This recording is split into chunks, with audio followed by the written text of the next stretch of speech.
Ví dụ họ lựa chọn phần bài này, úp lại. Và có một điều hay là mình sẽ luôn có được các lá bài tương ứng với nhau đến hết như vậy. Đây là một trò ảo thuật bạn có thể thực hiện với một bộ bài hoặc một phần bài tương ứng. Ở đây mình sẽ chia ra hai phần bài này, Di đen này, 10 đỏ này, Ca đen, Át đen, Quy đỏ, Quy đen, Ca đỏ, Át đỏ, 10 đen, Di đỏ. Hai phần bài tương ứng với nhau. Và đương nhiên là mình có thể trải bài ra để khán giả kiểm tra như vậy.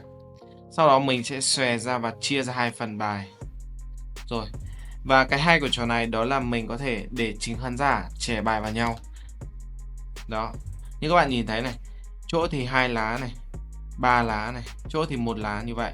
Hoàn toàn ngẫu nhiên, chính khán giả là người thực hiện. Gom lại như vậy. Và bây giờ mình sẽ lọc ra. Ở đây mình lọc ra từ đầu này. Mình đã chia ra là bích cơ một bên và tép rô một bên. Thì đầu tiên mình lấy chất bích ra trước này, lần lượt từng lá bài xuống như vậy. Bích và cơ lấy xuống như này. Bích cơ phát xuống.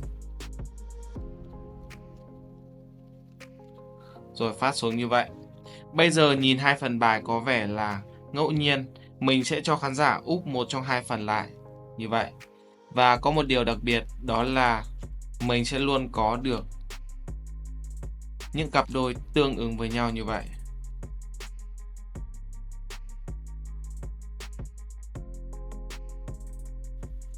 Thì đó là trò này. Đây là một trò ảo thuật bạn sẽ chia hai phần bài tương ứng với nhau. Các bạn có thể lựa chọn một bộ bài hoặc là một phần bài nào đó, miễn sao là tương ứng với nhau là được.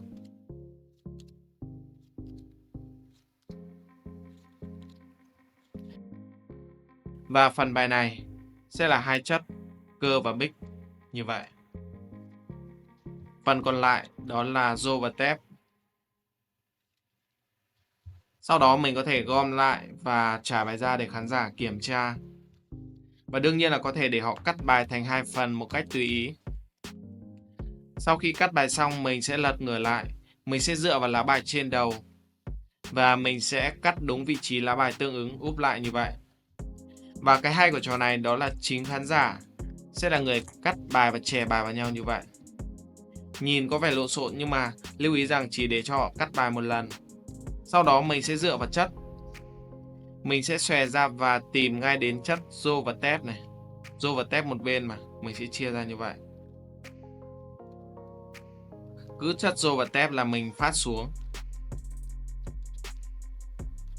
Rồi, sau khi phát xong này, mình sẽ cho khán giả úp một trong hai phần lại. Ví dụ họ lựa chọn phần bài này, úp lại.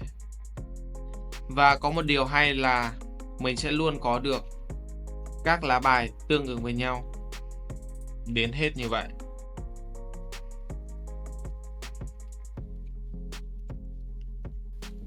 Thì đó là trò này. Sau đây là một trò ảo thuật có hiệu ứng rất hay và thú vị. Mình sẽ để chính khán giả thực hiện. Mình cho khán giả cắt ra một phần bài lật ngửa lại như vậy. Tiếp tục để họ cắt ra một phần bài lật ngửa lại. Và mình sẽ gom lại lần lượt. Bây giờ mình sẽ có được một phần bài úp ở giữa. Và mình sẽ tách ra như vậy. Cho khán giả chia ra 4 phần.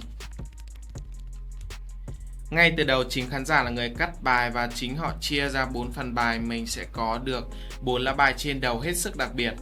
Đó là tứ quý ca như vậy.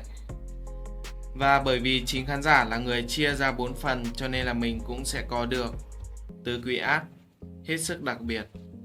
Thì đó là trò này.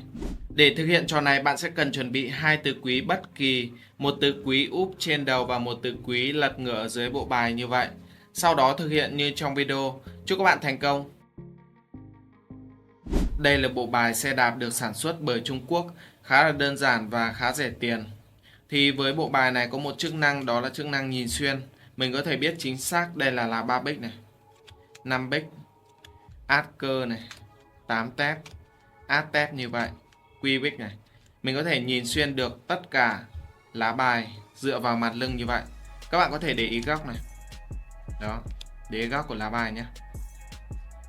Ok. Mỗi lá bài được in vào mặt lưng của lá bài.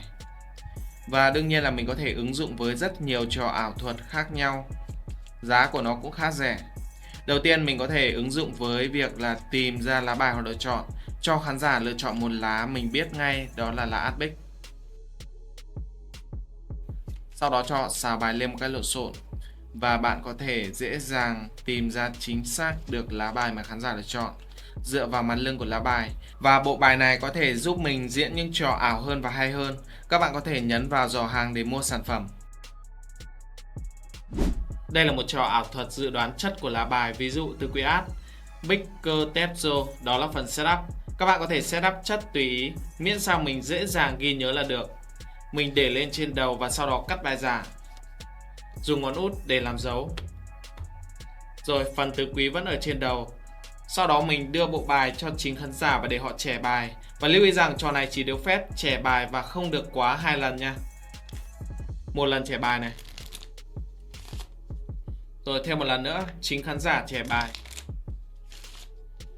Sau đó đơn giản là bạn chỉ việc dự đoán chất của tứ quý át. Đầu tiên là át bích, để họ lật ra như vậy.